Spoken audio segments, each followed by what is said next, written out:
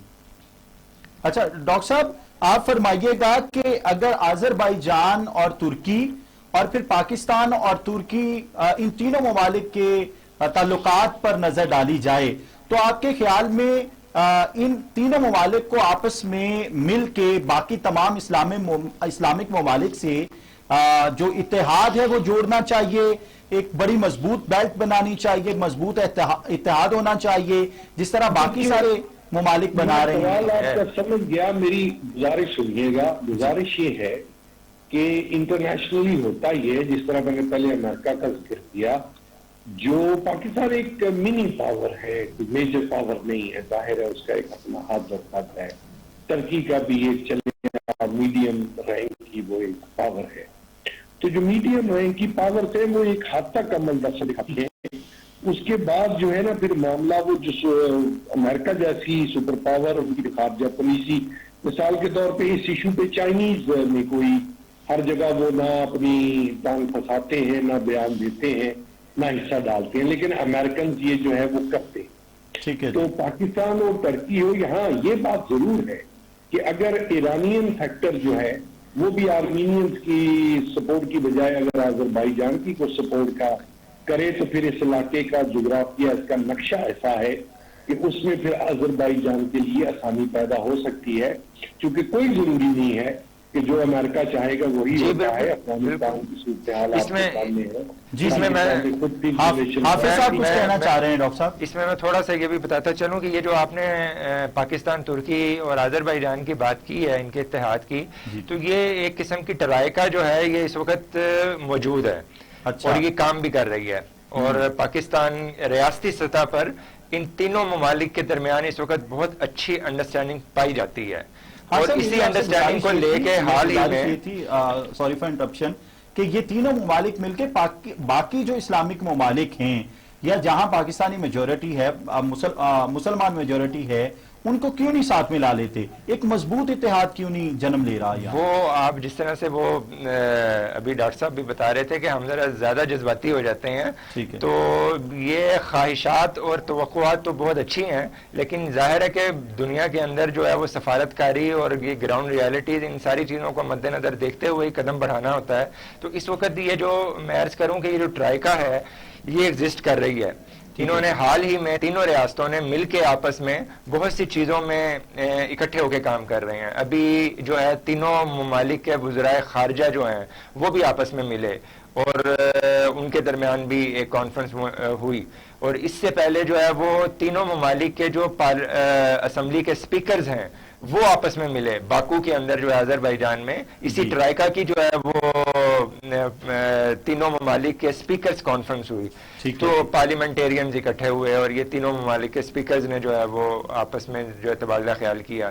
تو اور فوجی حوالے سے بھی, عسکری حوالے سے بھی تینوں ممالک کے درمیان آپس میں کچھ سمجھوتے اور آپس میں فوجی یہ چیزیں چل رہی ہیں. تو اور اس وقت عوامی سطح پر بھی یہ جو ہے وہ ریفلیکٹ کر رہی ہے یہ چیز, اور لوگ پاکستان میں ذرا کم تھا رجحان لوگوں کو آذربائیجان کے حوالے سے اتنی معلومات نہیں تھیں، آذربائیجان کے بارے میں زیادہ نہیں جانتے تھے، اب جاننا شروع ہو گئے ہیں۔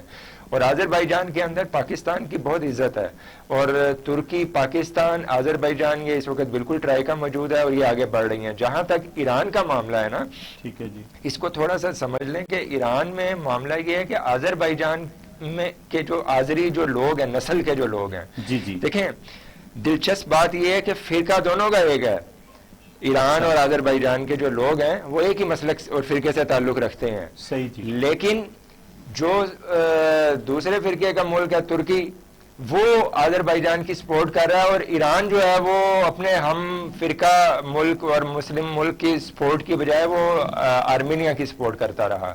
اس کی بنیادی وجہ یہ ہے کہ یہ نسلی حوالے سے ایران کو ذرا کچھ تحفظات ہیں کہ آذربائیجان کی بہت بڑی آبادی جو ہے وہ ایران کے اندر موجود ہے، اور اس جگہ مطلب بہت بڑا ایریا، خود آذربائیجان کی آبادی سے زیادہ آبادی ایران کے اندر موجود ہے۔ اچھا، تو ایران کو ذرا اس حوالے سے تحفظات ہیں کہ اگر آذربائیجان مضبوط ہوتا ہے تو کہیں یہ پھر جو ہے وہ الگ سے کوئی یہ میرے کچھ حصے بھی ایران کے بھی حصے جو ہیں وہ علیحدہ نہ ہو ڈاکٹر جائیں۔ صاحب یہ بڑا اچھا پوائنٹ اٹھایا حافظ صاحب نے، آپ کیا فرمائیں گے اس حوالے سے؟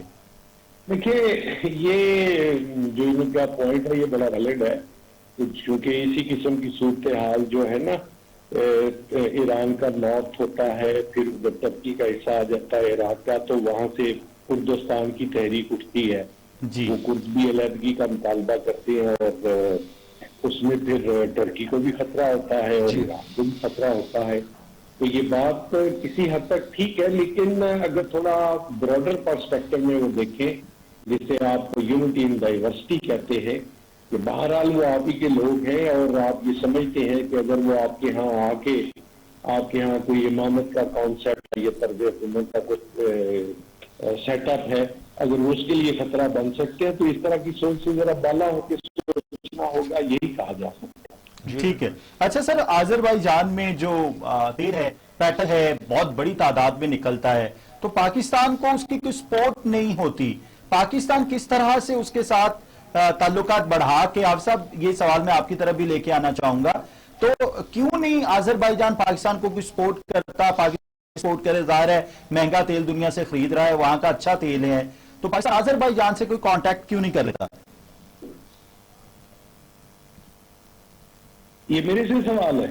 جی جی ڈاکٹر صاحب، دیکھیے بہت ہی فنی اور بڑا عام سوال آپ نے ڈالا کہ آپ تو ادھر جا رہے ہیں نا، اب تو ہماری ایران کے ساتھ ریلیشن جب سے چین کا ان سے رابطہ ہوا ہے تو ٹھیک ہے، اور ہمیں دنیا کا اگر ہم روٹ بھی دیکھیں تو سستا روٹ جو ہے وہ تیل کا جو ہے وہ ایران سے میسر ہو سکتا ہے۔